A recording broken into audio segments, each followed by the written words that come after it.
Hello, and thank you very much for joining us today. My name is Akriti Vasudeva, and I'm a research analyst at the Stimson Center and the managing editor for South Asian Voices. This is a strange and uncertain time for all of us. The Stimson Center has been working from home since March 16th to try to flatten the curve and arrest the spread of the coronavirus. We're staying home and staying safe, and I hope you all are too. But we're grateful that we're still able to engage with all of you thanks to the wonders of technology. This is the first virtual discussion that the Stimson South Asia program is putting on. So please bear with us if there are any technical issues. Of course, our topic of discussion today is the coronavirus itself. Like the rest of the world, South Asia is reeling from the impacts of COVID-19.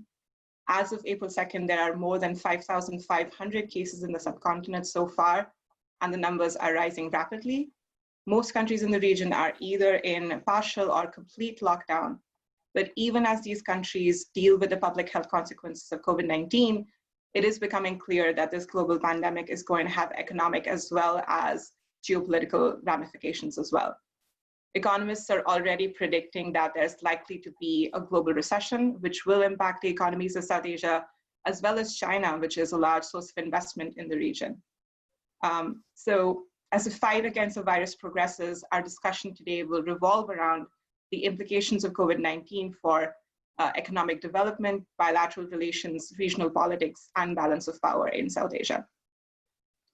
To discuss all this and more, we have with us Jyotsna Mehra, Muhammad Faisal, Abdullah Rafi, and Bismellah Alizada.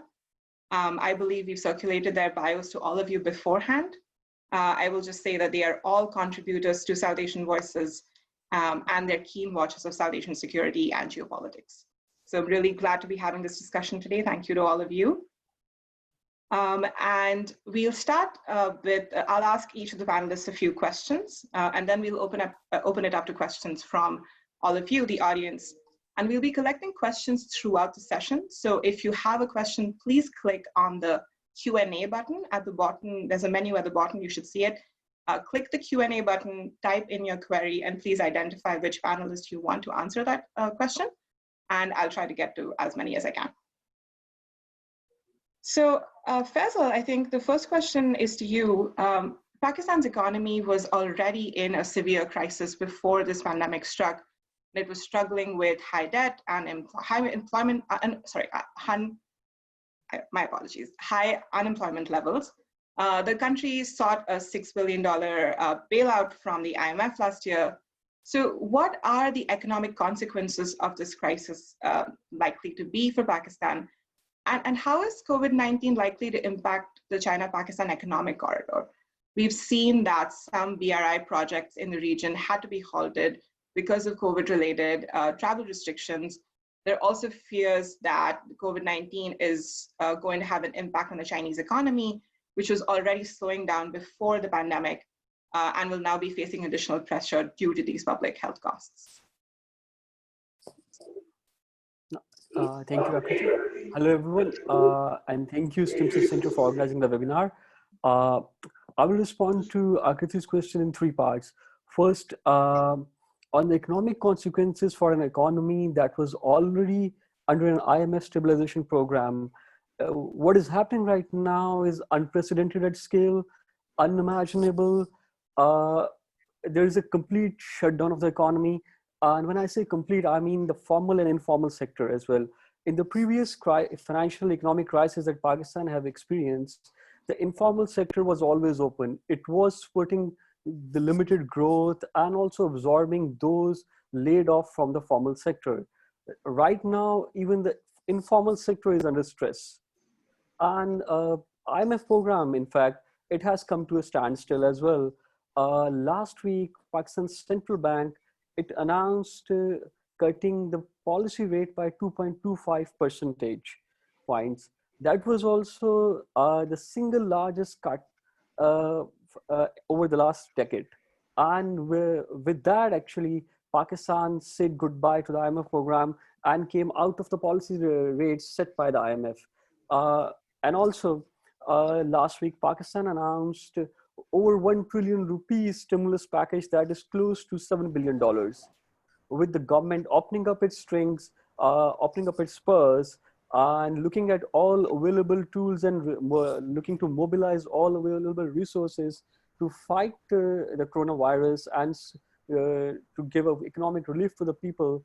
All that was agreed with the IMF, and all that stabilization effort that went on for the last 12 months, that has been terminated. Rather, government is in fresh talks with the IMF for arranging another balance of support package. And the focus of the next IMF program, if it comes actually, will be to support the social sector development while government deals with the consequences of the COVID-19. That's on one side. On the second side, people are losing jobs. Jobs are being lost in the formal sector as well, in the informal sector, and in the sector that is linked with the international economies. For example, there is an American company, Keep Trucking. It connects with the trucks that are running in the US. It gives them a device, and they're freelancer in Islamabad. Last week, that company laid off 300 of Pakistani employees out of the 900 workforce of the Pakistanis that they employ. These kinds of effects, after ripple effects, will continue over the next few months. That's on the one side. On the second side, government is also focusing on ensuring social protection to the people. And Pakistan is an economy, and Pakistan is a state that has not invested that much over the decades for social protection programs. So right now, all that government could mobilize is mobilizing, and they are targeting to reach over 12 million households to provide them direct cash transfers so that they could survive over the next 8 to 12 weeks. That's for the economic aspect. As for the CPAC and the Pakistan-China side, CPAC interestingly have been hit by COVID-19 over the two waves. First the Chinese wave and then the Pakistani wave. When the outbreak emerged in China in January, actually, many of those Chinese engineers and the workers who were working on the CPAC projects, they went back to China for the annual holidays and the Chinese New Year from mid to end of the January. And at that time as well, Chinese government imposed travel restrictions. Many of them couldn't come back. So the work on those projects that slowed down, which had already slowed down over the past year as well, given Pakistan's economic crisis. So in mid-March, one batch of over 140 workers did come back to work on a hydropower project. They were placed in quarantine for to complete the mandatory 15-day isolation period. And when they came back, next week, Pakistan announced its own lockdowns. So the projects that were working already under progress, they are halted right now. What will happen in future? Given that now Pakistani government is focusing on domestic spending-led economic growth, that's as it has come out of the IMF program, government can focus on the CPEC projects through its own resources. Support from the Beijing will be slow in coming, but the infrastructure projects on their own merit, government of Pakistan can support them. But on the energy sector side, things will be moving really slow. Right now, they have told the power production companies and the power plants to minimize their output because the demand from the industry and the factories that has stopped. That will directly influence the revenue streams of the power companies because they produce electricity, sell it to the market, and keep their engine running. Given that the other end has stopped, so that will be stopped. And over to you, Akriti, with that. Thanks, Faisal. Let me bring Rafi in here. So the Bangladesh economy was also in trouble before this pandemic. And now we've seen particularly the garment industry on which Bangladesh's economy is dependent is suffering because companies around the world are canceling orders. So what implications will COVID-19 have for Bangladesh's development goals and trajectory? Thanks, Akriti, and thanks Stimson Center for arranging this webinar and having me here to represent Bangladesh's case. So first thing, let me touch upon the point that where Bangladesh was coming in 2020. So you see, if you look at ADB's figures, ADB said that Bangladesh's growth projection for 2020 is almost 8%, which is one of the highest across the whole world. So just judging by that, you might think that Bangladesh, well, we are going to do really well. However, more deeper look into some of the key macroeconomic indicators, while coming to 2020, we have seen that our banking sector has been performing really poorly. I mean, our non-performing loans have been really high. Even the garment sector that we are very dependent upon, we have seen slowing export growth rates in the latter half of 2019. So our share market has also been performing poorly in the latter half of 2019. So we haven't been really, although we had very good growth projections, we haven't been doing well in terms of some of the, and inflation rate was also extremely high actually in the latter part of the year. So we haven't been doing that well in terms of some of the key macroeconomic indicators in the country. Now, moving forward, looking into how the coronavirus has actually affected some of these key sectors. Now, I'll just identify two key areas. Bangladesh's economy is overly dependent, particularly its exports. It's overly dependent on the RMG sector. Almost 80% of our exports is on ready-made garments. So you can imagine if sales kind of halt for even a month, the hit that the economy is expected to take. Now, we have already seen almost over $2.4 billion worth of existing orders being canceled or postponed, and that is almost half of what we expected in March. I mean, what we expected to export in March. And if this trend continues, let's say if we are in a lockdown state for the next 3 months, say, almost a quarter of our exports will be vanished. I mean, we won't have quarter of our income from the RMG sector. And again, I want to reemphasize this fact that we have 80% of our exports from just the RMG sector alone.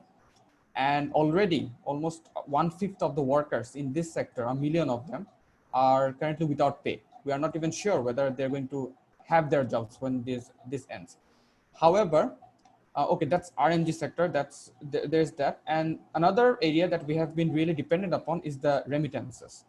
Now, Bangladesh is one of the top 5 countries in the world in terms of migrant export, and our foreign exchange reserve is very healthy. And the key reason for that is because of the amount of money that our foreign workers send back to us. Well, it's very important which has really helped us to keep this healthy balance of payments and this foreign exchange reserves, and which has again helped us in turn. We are actually an importing nation more than exporting nation. So these remittances have really helped us maintain that balance. Now, today I was looking at the news, and I've seen that in March, we have had one of the lowest remittances in this month in the last, over the last 15 months. I mean, remittances are always supposed to grow, and we have had the lowest remittance in the last 15 months, and this is going to be much worse in the coming months. So these two sectors are critically hit for Bangladesh. However, saying that, I don't think that we are going to be as badly hit as many other developed nations, primarily because one thing we need to keep in mind as well, during the 2008 financial crisis as well, while the world really suffered a lot, Bangladesh actually was not hit as much. I mean, one of the key reasons for that was that we are more expert in producing, we are a manufacturing nation. So we are expert in producing the low value products. The RMG that we produce, it's a premium product, it's low value added product. So these kind of producers actually, you see an increase in demand when the economies actually are in some kind of financial strain. So we might, I mean, depending when we get out of this lockdown, when this coronavirus ends, so we might actually see that our RMG sector can revive, can come back strongly. However, obviously the the growth rates that we are expecting is not going to be nowhere close to what it has been estimated at the start of the year. That is a given. That is inevitable. And one more thing I want to add as well, since you have mentioned China, we are also very heavily dependent on China in terms of they are our largest trading partner. Not only that, they are providing a lot of money in terms of loans in some of our most ambitious infrastructure projects.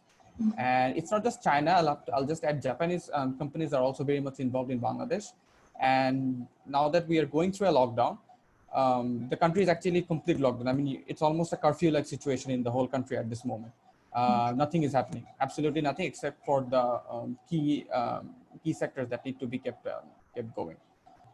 So all these infrastructural projects, they have come to a halt. Nothing is happening right now. So yeah, we are going to take a hit in terms of that as well as we move ahead. And however, I don't. I feel that this is going to be a temporary thing for the next 3 months or whatever, for however long this coronavirus goes on. But once we are over that period, I think we can make a fast and strong recovery.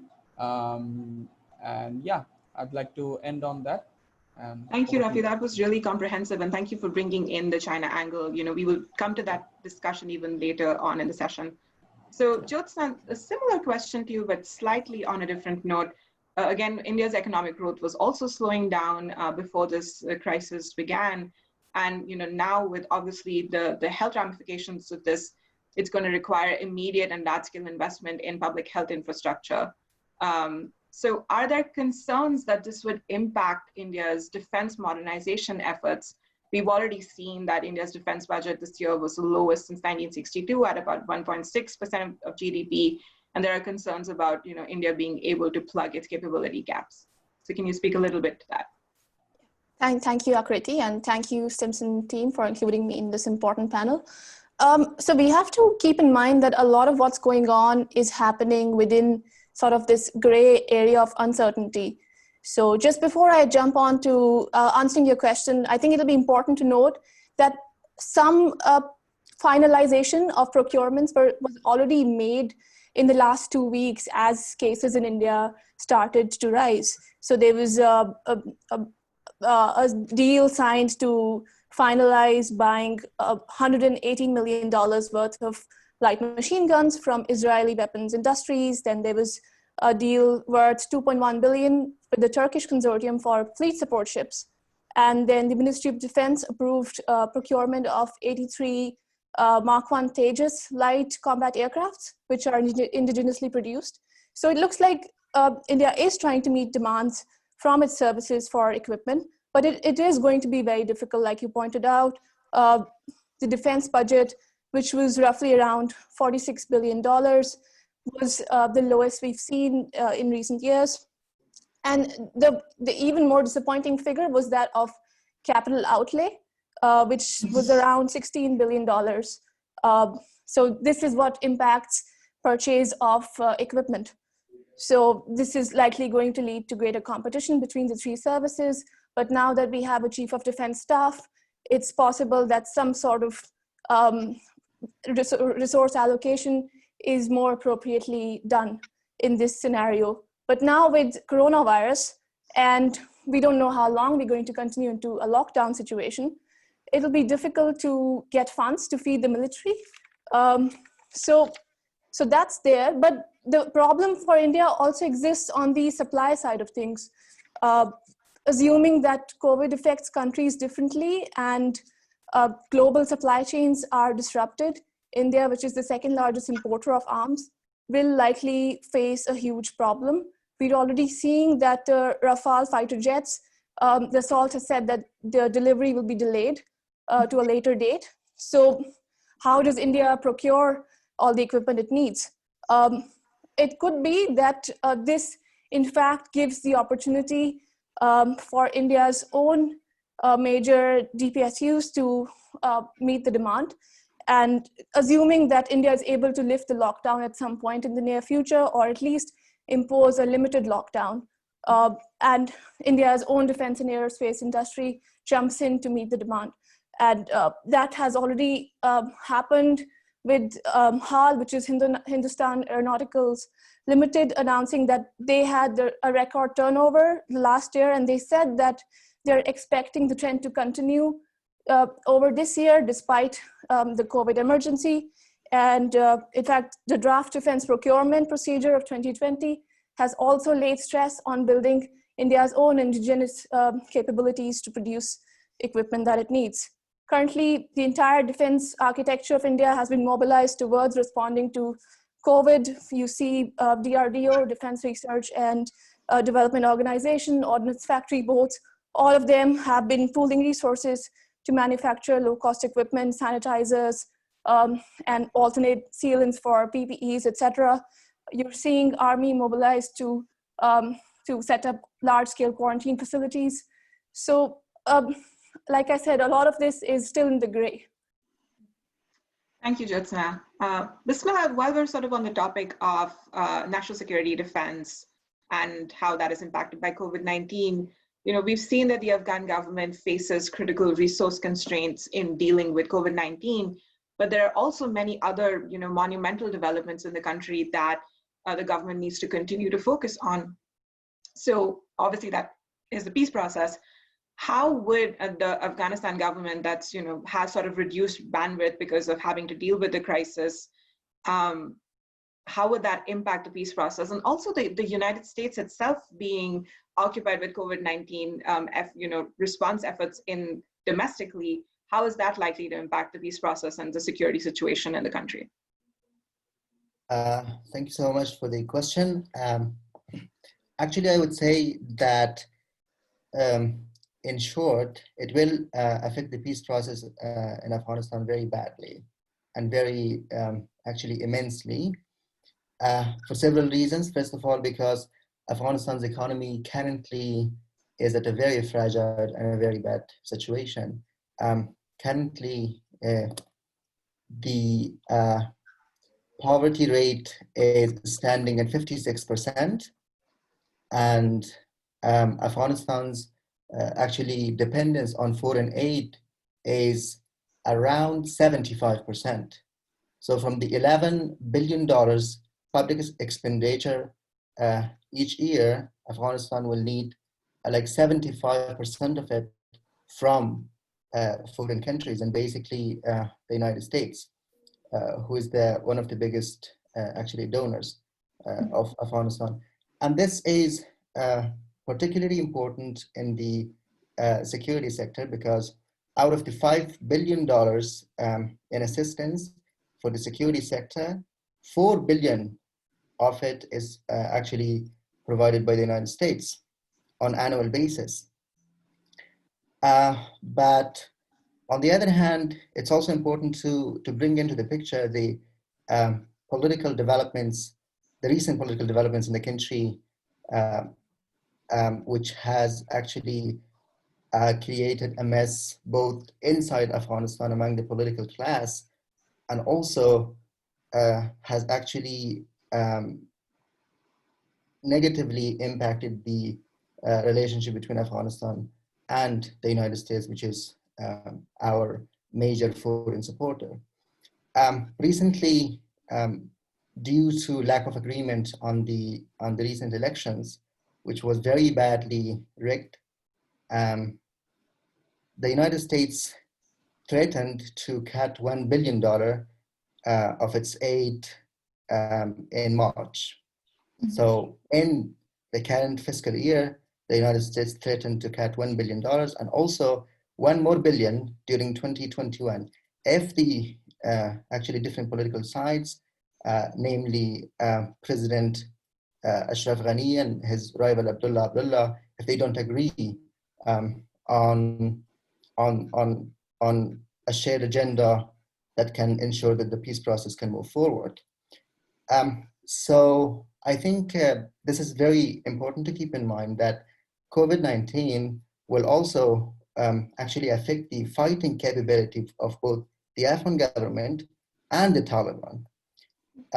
But a lot remains to be actually unclear, because we really don't know if the supporters of Taliban in the region will still be able to finance an insurgency post-COVID-19, or even during COVID-19, particularly Pakistan and the Gulf countries, because they are also being, actually their resources also being strained, and they will need some relocations, reallocations, and prioritization of their resources in other places.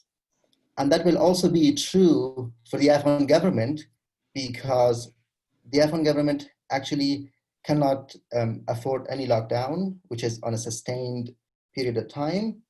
because there is no foreign aid to help the Afghan government implement any lockdown. But at the same time, that because most of the resources will be kind of like focused on fighting the COVID-19, so it's unclear whether the Afghan security forces will be able to go ahead with the fighting. But there's another very important point to be kept in mind, which is that if the virus spreads within the security forces in Afghanistan, so that will be a completely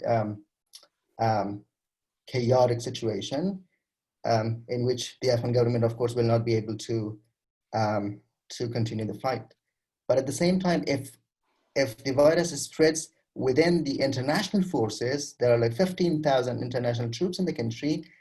If it spreads within those forces, actually, the Afghan government will not be able to, because our health facilities cannot cope, and will not be able to offer so much of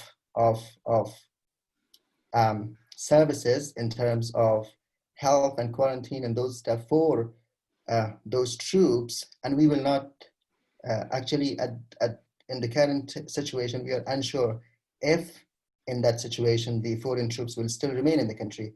So the pullout or the withdrawal of the foreign forces from the country is also it is also facing a very uncertain future. So given all these, I think the war and insecurity in Afghanistan is facing a very gloomy and uncertain and unclear actually prospect. But when it comes to the peace process, so two things are very important. First, it's important to keep in mind that the process itself will be affected by COVID-19, namely because of logistical issues and because of the differences in priorities of all the parties that are involved in the process, including the United States, Qatar, Afghanistan, Pakistan, and so many other countries like Norway and Germany, who offer to host any intra-Afghan talks. But at the same time, it will have its impact on post-conflict reconstruction and the financing of a peace agreement, because a peace agreement will not be implemented if there is no post-conflict reconstruction plan in place and enough fund in place. So I think the peace process is threatened by the COVID-19 in two separate and distinct ways, which is the process itself and the agreement, if and when actually one is achieved. Thank you so much, Bismellah, for touching on all aspects of that. Let me turn a little bit more to China, and I will come to each of you with this question. I'm wondering how this pandemic and the handling of the pandemic by China has impacted its perceptions within each of your countries. So to Faisal and Rafi first, we've seen obviously that China has large investments in Bangladesh and Pakistan, but we've also seen the way that China sort of handled this pandemic. We've seen that China has withheld information. It has tried to hide the severity of the outbreak in the beginning. It misled the World Health Organization when it said that this virus does not have human-human transmission. And its reputation has sort of been damaged in various parts of the world. Has this led to concerns in Bangladesh or Pakistan regarding China's reliability or its transparency when it comes to Belt and Road Initiative projects or the China-Pakistan Economic Corridor? And this is obviously over and above other concerns that have already existed with the project related to debt trap diplomacy, related to Chinese labor being used, related to Chinese materials being used rather than local labor or local supplies. Or has that been mitigated by the aid and medical assistance that China has provided thereafter to both Bangladesh and Pakistan in terms of masks and testing kits? So maybe Faisal first and then Rafi. On this issue of perceptions of China, it has evolved over the period of time. essentially earlier when the disease outbreak started and it was reported that it was linked to, it transferred from the bats, people here thought that it's linked to the eating habits of Chinese people. It's a cultural issue there. There's kind of racism with that, but they thought that they eat everything that's available. So, and this is from the perspective of people from a Muslim majority country, which who eat prescribed things, and there are some prohibitions as well. So that was that. But when it came to the handling of China, of the crisis by China, of the disease, people here were actually pretty supportive of that, in the sense that they were like, these aggressive measures are needed. Chinese will take control of that. In fact, some people were in awe of the way the China imposed a lockdown in Wuhan and Hubei initially. It is, it is unimaginable here to lock down 10 million people. That was the first time Pakistanis had seen that on such a scale. So they were like, it might work out for the Chinese. And for if you have a population of over 1 billion, how do you deal with that through aggressive measures? But when the cases started coming into Pakistan, and the fact is, the cases came to Pakistan not from China's, because Pakistani students were in China, in Wuhan itself. Pakistan decided not to evacuate them. That was also a controversial decision here, because the families of those children, those students, they were arguing for the evacuation, but government here decided not to. The cases came from Iran. And when that outbreak started happening here, there were initially concerns about the way it is spreading. But then when Pakistanis went out to the international market looking for masks, looking for supplies, looking for personal protective gears, looking for ventilators, they could only find them in China. In fact, in one case, it happened that Pakistanis had locked one order there in the Gulf, and another nation, Arab nation, came forward and it doubled its price, and then the supplier sent that shipment to that nation. So Pakistanis got engaged with the Chinese authorities, asked that Chinese suppliers here be mandated to send shipments to Pakistan. Pakistan will pay for that. For the most of the supplies that have come to Pakistan, Pakistan has paid for that. Only the initial ones that came by Jack Ma's foundation, Alibaba's, that were the donations. All the rest that have come in the last week or so, Pakistan has paid for them. That's an air bridge was established. Pakistani PIS planes, Pakistani Air Force planes, they were sent out. They airlifted the supplies actually. So in that sense, there is a perception that Chinese have gone out of the way to ensure that Pakistanis get the supplies. Because see, China is the factory of the world. They haven't donated the supplies. They have sold the supplies. Pakistanis Has have that bought them affected from the Chinese. the relationship with, sorry, go ahead. Because Pakistanis are buying from the market actually. Mm-hmm. So there were initially, some of them was donated, but most of them Pakistanis bought them. What the Chinese government ensured was that linking Pakistani authorities with the Chinese suppliers and tasking the Chinese suppliers, persuading them, talking to them to ensure that Pakistanis get the supplies. If you look at the international reporting, what is happening is there is a supply and demand gap, and countries are lining up, throwing away cash to secure the supplies. US, for example, is willing to pay 3 times. Yesterday, or even today morning, actually, Guardian reported that the French were pretty aghast at the way US came into the market, and they had secured an order, they had locked down it, they had paid it. But when the French were about to airlift it, Americans came in, they paid the Chinese supply 3 times, and that cargo was loaded onto the American plane. So in that competition, Pakistanis managed to secure the supplies. Pakistanis were late in going to the market. Pakistanis let's say Pakistanis wasted few crucial weeks in the beginning. But when Pakistanis went to the market, everybody else was also in the market. What the Chinese ensured was Pakistanis getting the supplies. And that has helped the supply chain here. In terms of doctors are getting the equipment now.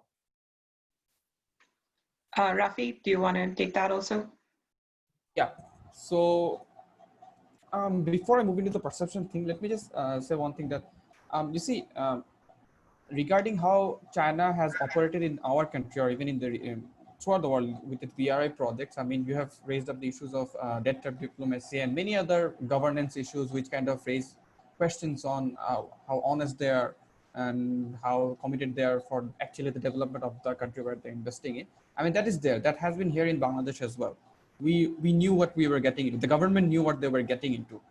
But the most important thing for us was at that point of time, or even at this point of time, was securing those that amount of money, and so that we can try to use it properly for our own economic, progress.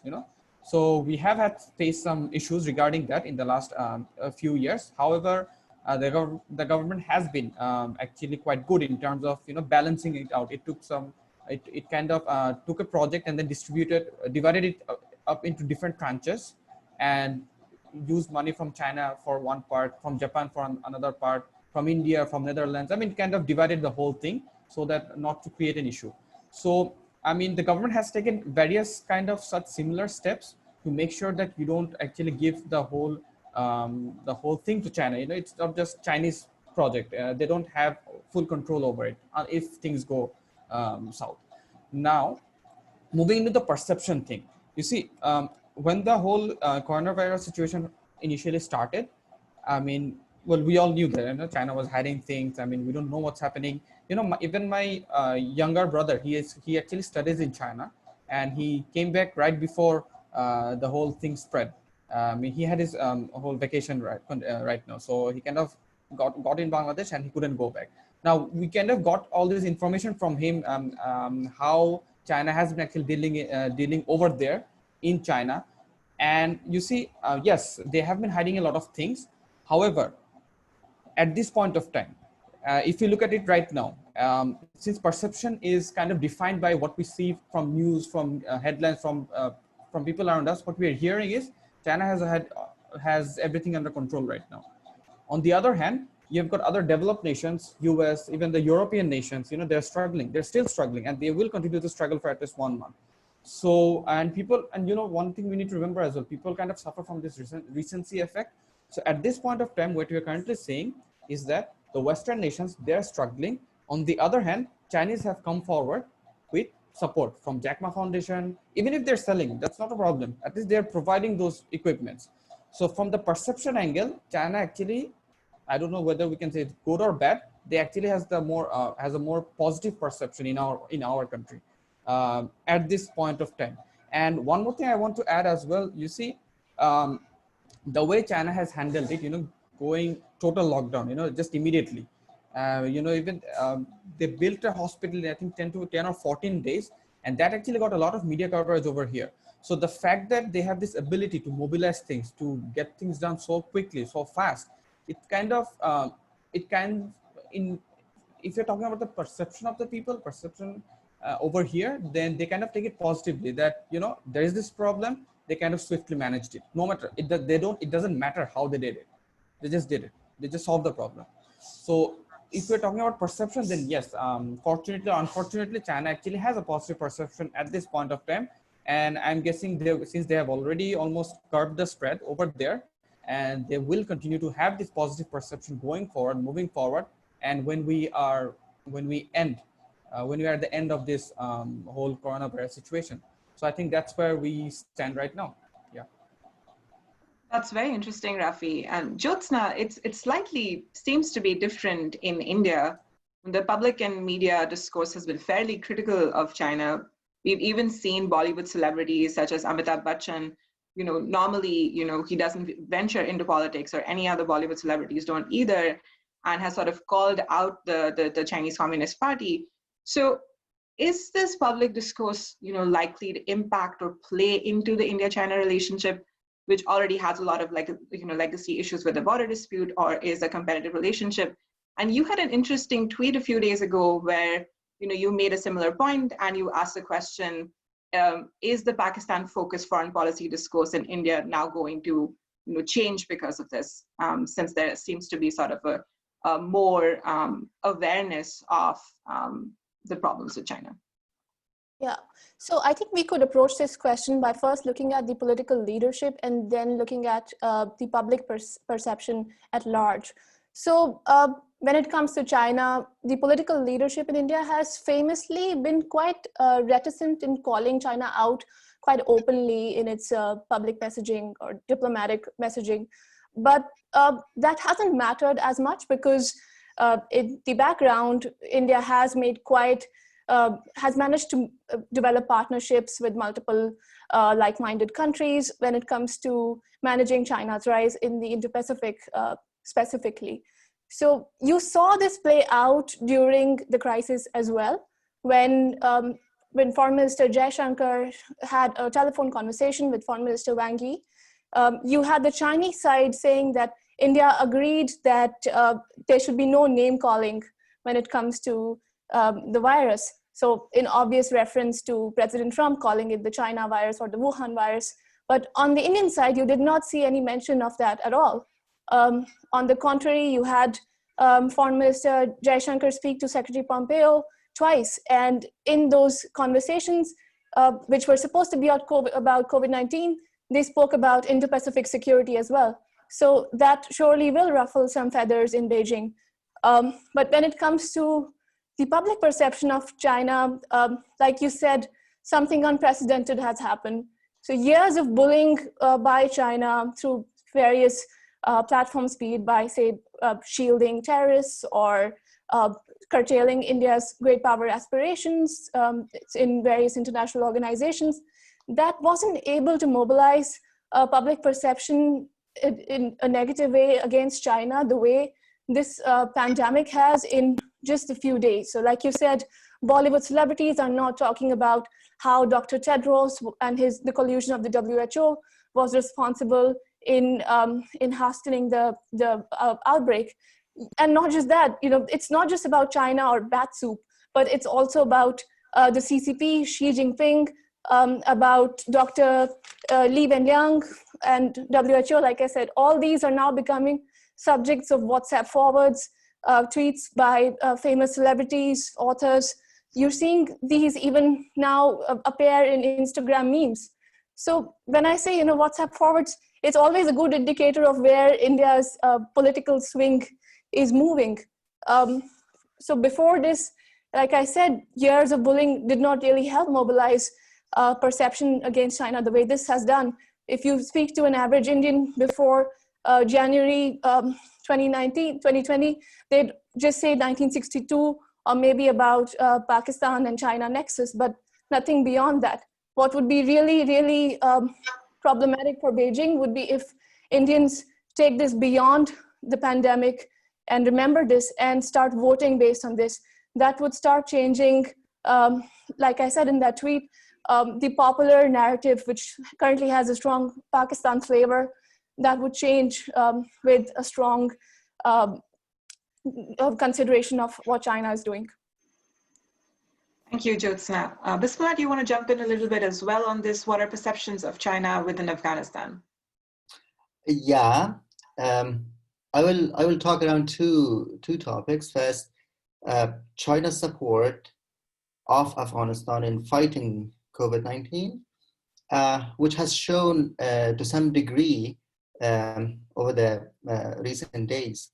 First of all, China set up some virtual platforms to share knowledge, experiences, and expertise with Afghan doctors as to what the virus is and all of the other experiences that are needed in terms of fighting COVID-19, in terms of containing and controlling the disease. But at the same time, recently, there was a very small shipment of Chinese equipment that arrived in Afghanistan very recently, like 2 days ago, but it's not very much.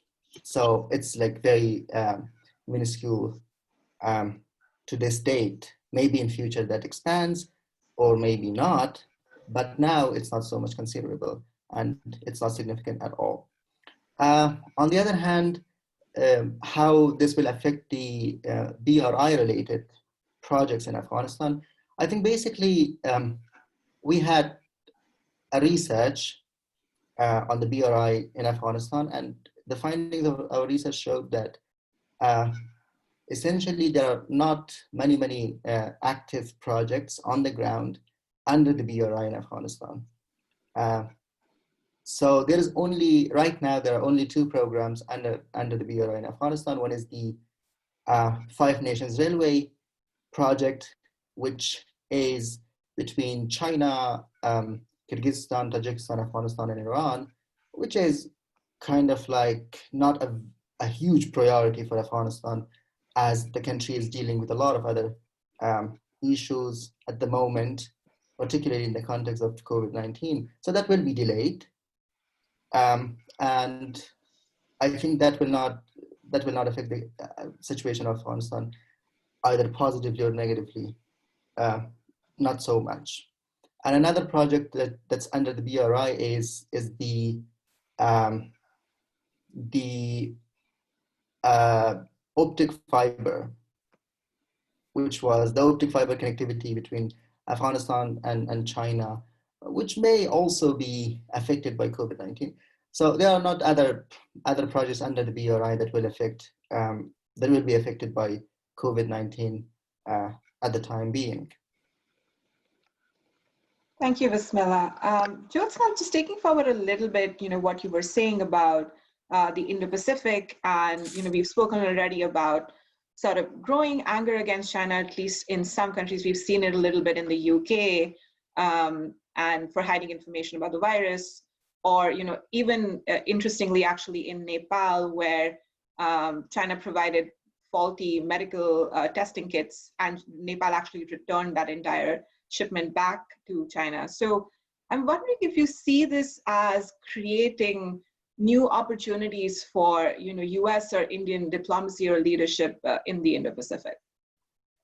Yes, and we are seeing that already. India's, you could say, jumping onto that opportunity of China's large, perhaps failed PR operations in India's neighborhood, obviously excluding Pakistan. So you see India jumping on to provide medical equipment, sending rapid response teams of doctors, training personnel, ensuring that there's capacity building taking on over there when it comes to testing and medical training, supplying PPE and other sorts of equipment. But the MOD is also ensured that 2 ships will be on standby in case a neighbor is in need of assistance. But beyond that, you're also seeing a greater synergy between India and its Indo-Pacific partners on COVID-19. So like I already talked about, them discussing, US and India discussing Indo-Pacific security in context, or at least during that phone call where they were supposed to discuss COVID-19. You're seeing a Quad Plus initiative where these countries, the 4 Quad countries, US, India, Japan, and Australia, together with Vietnam, New Zealand, and Korea, South Korea, ensuring policy coordination mechanisms when it comes to COVID-19. And let's not forget the Quad, in fact, its history began when these 4 countries came together in response to the tsunami of Indian Ocean 2004. So this is another disaster unfolding, and you're seeing the Quad countries together with these 3 countries coming together, formulating a response. And yeah, just before the cases started rising in India, we had the visit of President Trump. I believe that was his last foreign trip before travel restrictions were put in place, where again the Quad made it into the joint statement between the 2 countries, which was quite unprecedented, wouldn't have happened without India's approval. So India is changing that image it always had of being the weakest link in the Quad. We saw that the Milan exercise was cancelled, which was the largest exercise India conducts, naval exercise of 30 countries. But then this exercise, bilateral exercise with the French Navy, a patrol exercise around the Reunion Island, was still carried out during this period. And what would be interesting would be if post-COVID-19, something of an economic partnership between Indo-Pacific countries comes up. Maybe because the economic element has always been missing when it comes to the Indo-Pacific strategy. So we could see if countries start decoupling, at least to some extent, with the Chinese economy. You could see countries like India, Vietnam, perhaps even Bangladesh, jumping onto that opportunity to get the most out of it. Yeah. Thank you, Jyotsna. I will hold the rest of my questions and definitely want to bring in our audience into the mix. I do have a few questions, but if anyone else has a question, please navigate to the Q&A button at the bottom of your window and type in your query and let us know which panelist it's for. So our first question is from Ali Jafri, who is an SAB contributor and visiting fellow. And his question, I think, is meant for Faisal, which is on how do you see Prime Minister Imran Khan's reticence towards a complete lockdown? According to him, that will cripple the daily wages. How do you see that? And how do you look at Pakistan's efforts to balance combating the spread of COVID-19 with helping the impoverished and the poor? Thank you for the question. Yes, Prime Minister Khan has talked about and tried to set a national conversation on we can't lock down completely, indefinitely, or for an extended period of time because of the economic pressures. Yes, it's a difficult choice there. It's a choice that no political leader would want to make. But the fact right now is, if you go out to Islamabad, actually, the streets are lined up with the daily wagers, sitting idly, waiting for somebody to support them in any form, food rations, monetary help, etc. The fact is, it is the government only which can support the daily wagers and those who are out of the jobs at such a large scale. The society cannot do that much. The Prime Minister Khan, while talking about he has portrayed the choice today, actually saying we are fighting hunger and corona at the same time. If in that stark words, yes, but Prime Minister Khan does not go one further step that the government will take care of the hunger. Pakistan has been an economy which has had the food security. That's because of the agriculture sector, etc. Even right now, the wheat crop is actually ready for harvest, and there is talk going on. How will the harvesting be done with the lockdowns and the shutdowns in place? Because you have to send people into the fields to cut that. We will see how that happens. On that point, that the government has to take the responsibility. It has to come forward with the plan and ensure that everybody gets food, everybody gets rations. And the cash transfers that the government wants to do, they need to happen right now, because for now, it's today, April 3, they have extended the lockdown till April 14. And there could be a possibility that it could be extended for one more week, because Pakistan goes into, and most of the Islamic countries also will go into Ramadan by April 25. That has its own economy, its own social characteristics and all that. And with the lockdowns, how will that affect the Ramadan and the people there? For the planning, the government needs to do for all this right now. And the way they have handled it, I'm not that much confident that they have handled it the way very well, to say the least. Jyotsna, let me take that question to you as well. We've seen obviously that India's been under complete lockdown. It's supposed to go on until April 14th. But we've also seen that because of the transport services being suspended, and because migrant labor that works in urban centers but lives in rural areas have been walking hundreds of kilometers back to their villages, how would you see the government, how have you seen the government response to that? So I think the flaw was in the messaging. So when the lockdown was announced, you saw people, the natural instinct to go home and thronging to the streets without any transport available to go to their villages in UP, Bihar, and other places. But also, let's not forget that all of us are now really operating in a space where conversations are taking place on social media without us having great access to what's really going on the ground. So a lot of flawed policies get built on what is the hot topic being discussed on Twitter, on Indian Twitter. So we saw that regarding Delhi government's response to putting everyone into buses, and then you saw again queues lined up for those buses. So that again was seen as a response to the criticism the government was getting online about wrong messaging, and maybe someone's trying to score points out of that situation. But this situation is being also handled on state levels. So you're seeing different states respond to it differently.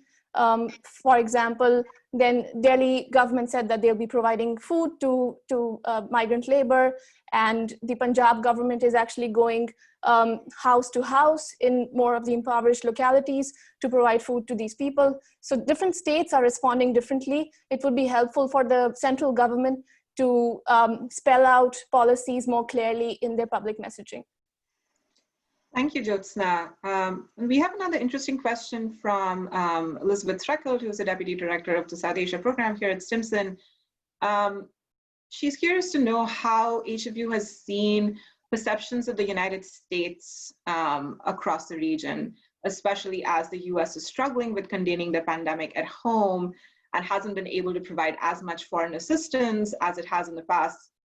How are each of you seeing the perception of the US change in your countries? Bismellah, do you want to start?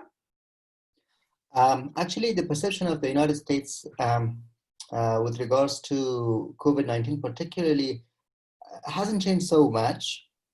But when we put it next to other stuff that have been happening over the past few days, then we see that there is a changing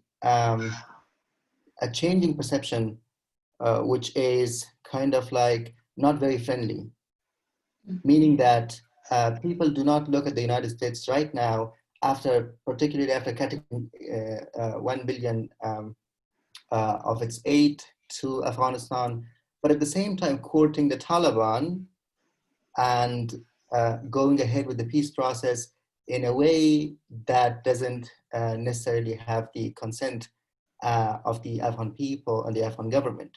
So overall, in that picture, the perception of the United States is gradually waning, meaning that gradually people begin to look at the United States as not a so good partner or patron, maybe, so to say.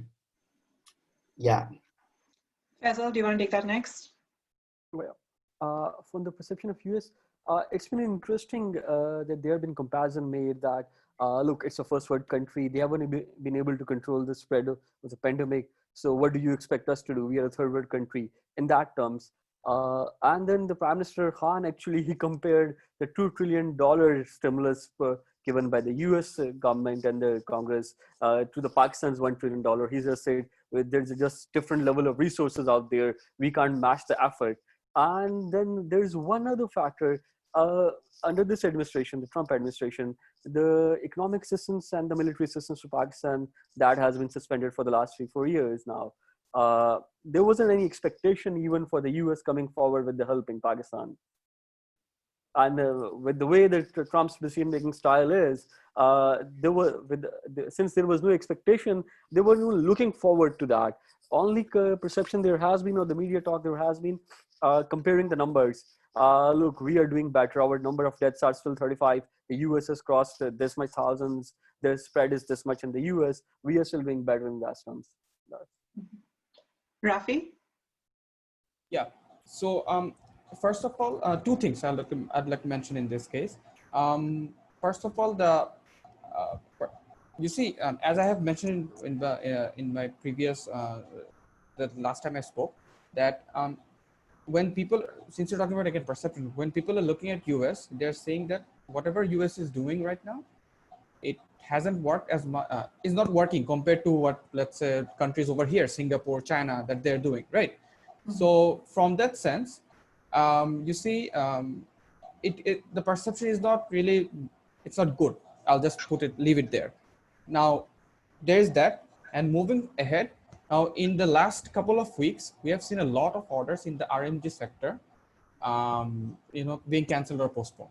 And these are orders that have been made, not new orders. They have been made, the production has been done, completed, and then they and have are these enacted primarily from the United States or the United exactly. Kingdom? That is what yes, exactly. That is where I was trying to go. I mean, most of these companies are American companies. They're European and American companies. So you see, when you're talking, and these are the news that are kind of cropping up here and there and again and again. I mean, you've got 1 million garments workers who are not getting their pay right now. And you know, when they're told why they're not getting their pay, they know that that is an American company. They don't care about the name of that company. They just know that's an American company, right? So from that angle, if you look at the perception of US is actually, it's not really that good at this moment. You know, it's not that good. However, I don't think this is going to continue for long. I mean, then again, the US system, the democratic system that is there, that is prevailing over there, it's actually quite better compared to what we see in this region. And ultimately, I mean, whatever it is, it kind of whenever this lockdown ends, I think that system will bring in positive yields, we believe. And so I think in that, I mean, the perception right now, I don't think it's for the perception about US, it's not that good in Bangladesh. That is for sure. However, that might not be something that will persist in, let's say, 2, 3, or 4 years. Yeah. Joseph, I want to add anything to that, because I think it's sort of clear from your previous remarks that this is different. The case in India is different because the US is seen as sort of a partner that India is cooperating with and has had multiple calls, as you already suggested. Yeah, so I think, again, when it comes to perception of the US, it is colored with how India should respond to China, rather than just thinking about the US itself. Like Faisal said, that a part of the conversation is also about, look, a developed country could not deal with the crisis, so we all must stay at home. But then largely you see people echoing, say, President Trump saying that this is Chinese virus or Wuhan virus. So a lot of it is about, we need to get closer in our partnership with the US to deal with Xi Jinping's Communist Party of China. And there's generally been sympathy with the US in this time of having, you know, the response to the pandemic, and it's generally been that sentiment. Is that right, Shotzer? Right, yeah. So let's move on to another interesting question that we've gotten from the audience. This is from Zeba Fazli, who is a research associate here at Stimson. And her question is, for all of you actually, how are you seeing the potential for this, for COVID-19 to impact political power or a government's legitimacy? So, you know, what political impacts might the effectiveness of the response strategy have on domestic perceptions of the leadership in each country? Faisal, do you want to start? On this question, I would say it is linked with the economic pain that people feel, on the hardship of the life that comes with the lockdown itself, and mostly with those in the lower income to the lower middle income group. The way the government is responding, it's in the domestically, the political situation is, I would say, competitive in that sense. Government has earned criticism for its response. People have raised questions on the way the government has responded. How will it translate into the long-term legitimacy question? That will depend on for how long the lockdowns are in place, for how long the economy or economic recession remains in place, because PTI government here has earned the criticism over the past 12 months because of the growing inflation rate, for the economic pain, etc., under an IMF stabilization program. And now with this COVID-19 crisis and its economic consequences, that economic pain will multiply. People were expecting some reliefs later in the year. That will not happen. So that economic pain will translate into, will directly hurt government's legitimacy. That will happen there. Jyotsa, you want to take that next? So I think in India, the response has indicated that people's views about the Prime Minister have solidified in a very positive manner. In fact, the lockdown in fact started in India with a call for a voluntary curfew, the Janta curfew, and you saw people largely listening to what the Prime Minister had to say and following it quite religiously. And you've seen the rescue packages come not just for in the health sector, but also targeting the very poor, widows and women and disabled and casual laborers. So there's a huge amount of money which will be put directly into their bank accounts. So that will be taken care of. I think largely people are, this will really impact the way Prime Minister Modi is seen by Indians over the next few weeks. It would also depend upon what packages the government will announce for small scale and medium scale businesses. So far, we haven't seen anything. We've seen some liquidity measures coming from the RBI, which have been welcomed, but people are waiting for more. But generally, there's some sense of optimism about the government. Rafi or Bismillah, do you want to add any thoughts to that? Yeah. Okay, Bismillah. Okay. Oh, go ahead. Bismillah, go ahead. Yeah. Okay. In Afghanistan, actually, there has been mixed reactions to how the government has been approaching to deal with the pandemic. First of all, there have been some call for lockdown, but the call for lockdown has also been actually received with mixed reaction, because once the government came up with a policy to lock down Kabul, for instance, or Herat, it was not very much well received, because this plan did not have anything like cash transfer or any sort of like, let's say, any sort of like Money in the hands of the people. Yeah, support mechanism for the people who will lose their jobs or who will be staying in their homes. This is particularly important given the context that the country's economy is like badly failing, and that poverty rate is like 56%. So this is a very important thing to note. But at the same time, that at times some of the policies of the government has been received as politically discriminated. For instance, recently, the epicenter of the coronavirus in Afghanistan is the Western Herat province, which shares the border with Iran. But like there was quickly a hospital which was actually set up in the eastern city of Nangarhar, which shares a border with Pakistan. At the time when it was launched, there was no positive case of coronavirus in that particular province, while in Herat, there were a lot of it. So there were some reactions from the general public as to why the government, which is led by President Ghani, is favoring some provinces while ignoring some other cases which are much more urgent.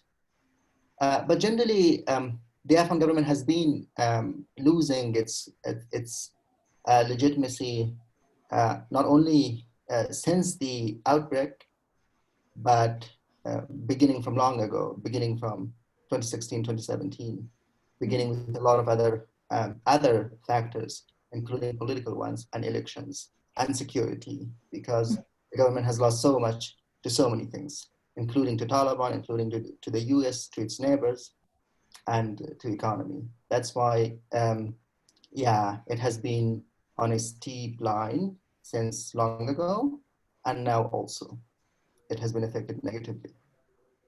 Rafi, I'll come to you with this question, but just an additional question sort of on what you were saying, Bismillah. So how do you think this situation actually impacts the balance of power in Afghanistan?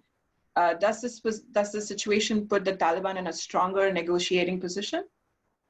I think it does, particularly with regards to developments that are happening that help Taliban more.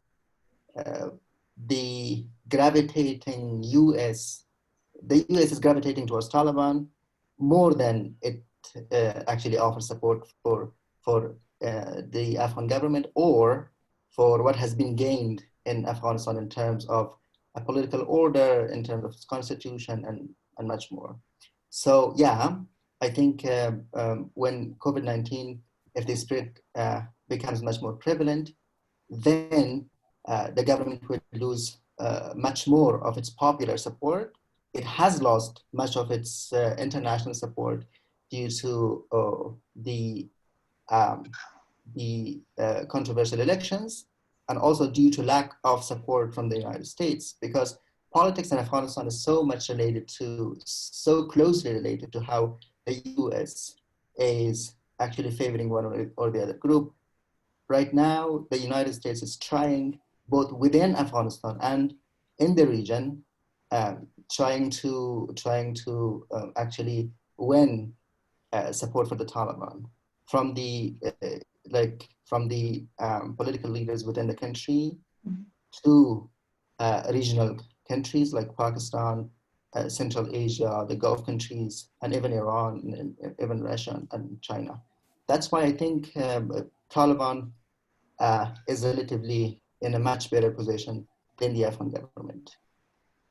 Thank you, Bismellah. So Rafi, coming to you on the question of how does this virus impact political legitimacy? You've written a little bit about this on your South Asian Voices piece, that it's not expected to have that much electoral impact for the Hasina government since they already won elections in 2018. But do you want to add some thoughts on potential impact? Yeah, sure. So first of all, the perception on how the government has handled the whole thing, it's not good. Okay. Now, whether that perception will translate into will translate negatively into their next elections, or how much votes they get, that is I don't think that will be a problem for them. First of all, the elections that they won 15 months ago, they won by overwhelming majority, and unfortunately under some questionable circumstances. Okay, so they still won. However, one of the main reasons for that was that the opposition that we have currently in Bangladesh, it's very weak. They have been weak for the last 10 years almost, and even during throughout this coronavirus pandemic, they aren't being able to come forward and show what an opposition can do, in terms of what policies of the government that are taking and whether that is good or not. They're not doing anything as an opposition. So even if the government has not been really doing well in terms of how they've handled the crisis, there's no opposition to call them out, and this for the public to say, okay, so the government hasn't been doing this well, so there's the opposition who are calling them out for that, and we will rather support this opposition. So that's not happening in Bangladesh. And regarding the perception, I'd like to add about the legitimacy. I'd like to add one or two points on how the government has handled. First of all, the government did not do well in terms of blocking the incoming of tourists. The outbreak that we have had in Bangladesh was mostly from Italian people coming in to Bangladesh, and it actually came in Bangladesh quite late, the coronavirus pandemic. However, people were actually calling for stop the flow, stem the flow in the airports, stop the Italians from coming in. But everyone knew about this, but the government did not take preemptive measures. They kind of started to act once people got in. So people knows about this. So they're not really happy about the way that they dealt with that. And another thing the people are not happy about regarding the government's actions is that, it's not just that people are dying. We have so far had, I think, 7 deaths due to coronavirus until today. And it's not that people are dying because of coronavirus. More people have been dying because of not getting treatment, as doctors are unwilling to treat these patients, fearing that they might have coronavirus, and doctors are actually fearful because they don't have enough personal protective equipments. So people kind of know this, and they're not really happy how, despite the government getting about 2 or 3 months head start, they did not take precautions. They did not have stocks beforehand. So, and now how another important factor I think Faisal had rightly mentioned is how it is going to affect us economically. That is going to determine how much people are actually seeing the government after this coronavirus pandemic. Now, in terms of economic issues, I mean, we have a lot of still a significant number of people who are under poverty in the informal sector. So one good thing that has come out of this that I have seen personally, and people who are actually well off, they have actually there have been a lot of community level mass pooling of funds and they have been, sharing weeks or months worth of rations, to these people, to these poor people. And so, it's funny to say this, but people are actually less concerned about the poor people right now in Bangladesh, and more concerned about those lower middle class people who cannot actually go and beg, go and ask for money. They, because of kind of they are not really that well off, but they are not really exactly poor. So their income streams have really stopped, and they are not someone who can go beg for money. So these kind of people, they're the ones who are suffering a lot, not the actually the poverty, the people who live in slums. Those people are actually getting a lot of help, honestly speaking. So in that term, I mean, the economic impact on the really poor, the ultra poor, that's not going to be as significant as you might think it would.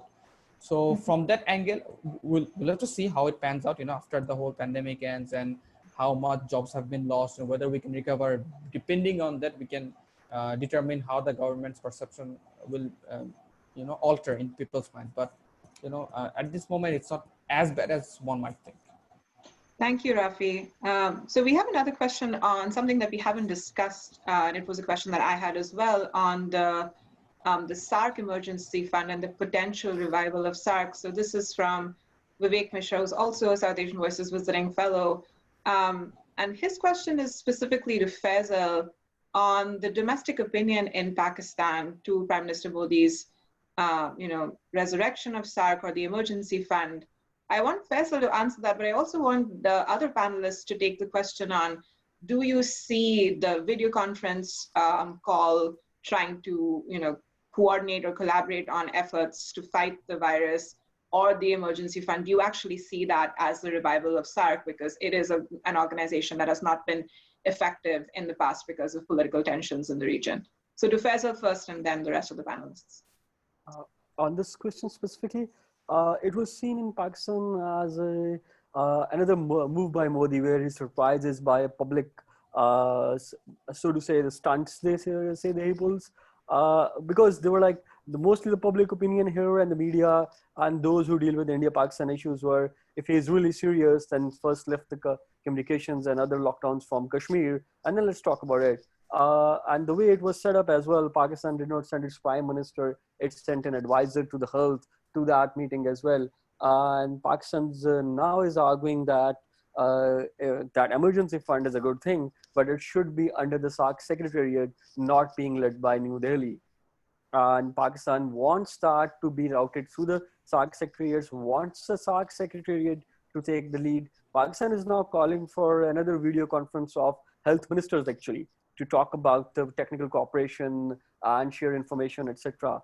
On the other part of that, which you raised, will it lead to revival of SARC? I'm afraid not. I am skeptic because over the last 4 or 5 years, particularly, SARC has been logjammed because of deterioration in India-Pakistan relationship. That is the structural weakness of SARC. And until and unless that structural weakness, that structural, as in the realists they say, it's in their structures, it stays there, SARC won't be functional soon. We could see one-off cooperation over any other pandemic, over any other emergency, but for it to be functional and to be revived as a regional organizations, I don't see the prospect of it. Thank you.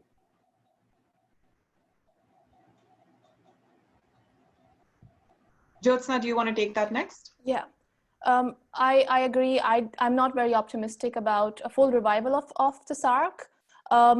So even if you read out the MEA readout on the initiative, it clearly says that this is an India-led initiative. The fund was an India-introduced fund.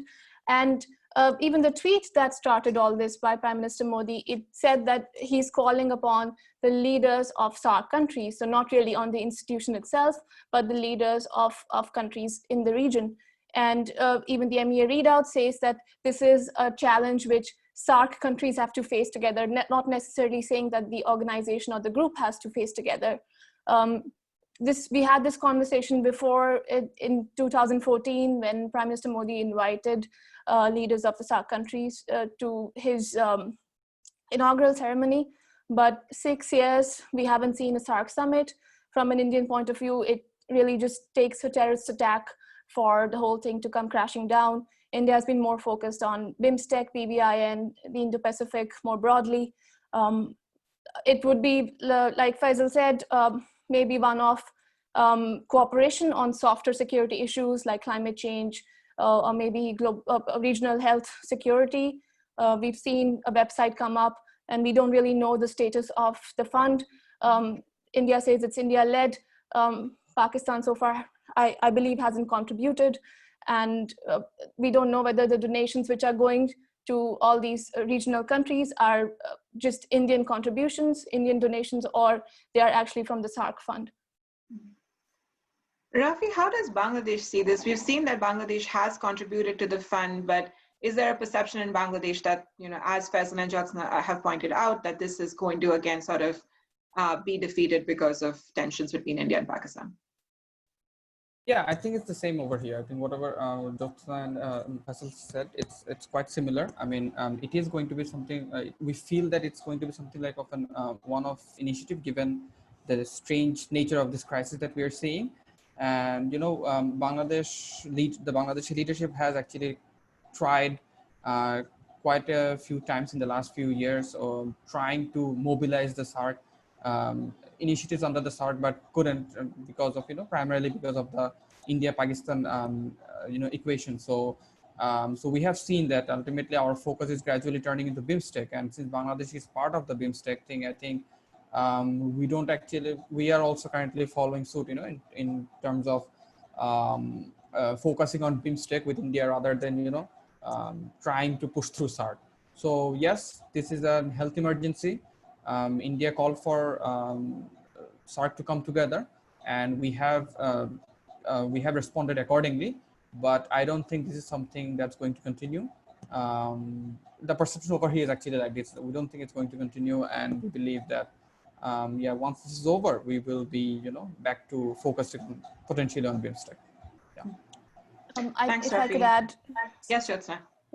Just on that point, it is a strange situation, and for that cooperation was needed. But one could say that this is also India sort of washing its hand away from that blame that usually comes from Pakistan, that India sabotages SARC. So India appears to be putting the blame now squarely on terrorism, which comes from Pakistan.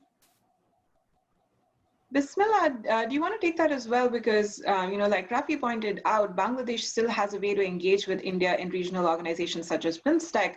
That's not really the case with Afghanistan, since it doesn't belong to any other regional organization other than SARC. And so is Afghanistan's strategy, if SARC doesn't work out, to sort of deal with India on a bilateral level? And how has Kabul seen the emergency fund and this cooperation on COVID-19 through SARC?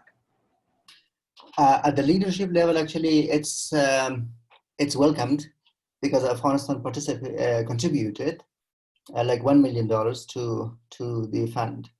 That means that at such a bad situation, when the country itself is, facing strained resources, when it's contributing, it means at the leadership level, it's welcomed. But I don't see much potential in that. I would agree with everyone that, first of all, the fund that's raised is only by now around $18 million. And given the population of SARC, which is something very close to 2 billion people, it's never actually enough for anything. That's one. Secondly, I would also add that, the sense of ownership and the sense of dominance of India in SARC is one of the major reasons why SARC is actually performing very poorly. But at the same time, the shadow of tensions between India and Pakistan that looms large over the whole of the SARC is also a very, very huge problem that until it's not actually addressed, I don't think that SARC can be very effective in this region. But one thing that we should actually keep in mind is that SARC, I think, has been losing its relevance really for so long time now, and I see this emergency fund initiative as as a move for the SARC, or as maybe as an opportunity for the SARC to really prove that it's still relevant, and it will remain relevant in years to come. Thank you, Bismellah. We are almost out of time, so let me just say thank you to all of you for joining us. This has really been a very rich and thought-provoking discussion. I'm sorry to anyone whose questions I wasn't able to get to, but I'm sure we can get the panelists to answer or email. I've noted them down. So thank you to all of you again for joining us. This discussion will be posted on the South Asian Voices website, so please look out for that. And for any more analysis on the response of South Asian countries to COVID-19, we do have a series ongoing at South Asian Voices, so please check that out as well. Thank you again, and have a good rest of your day. Thank you so much for. Thank you. Thanks, Akriti. It was a good discussion. Thank I'm you. hoping to continue this. Yeah. Thank you, everyone. It was nice discussion. That was fun.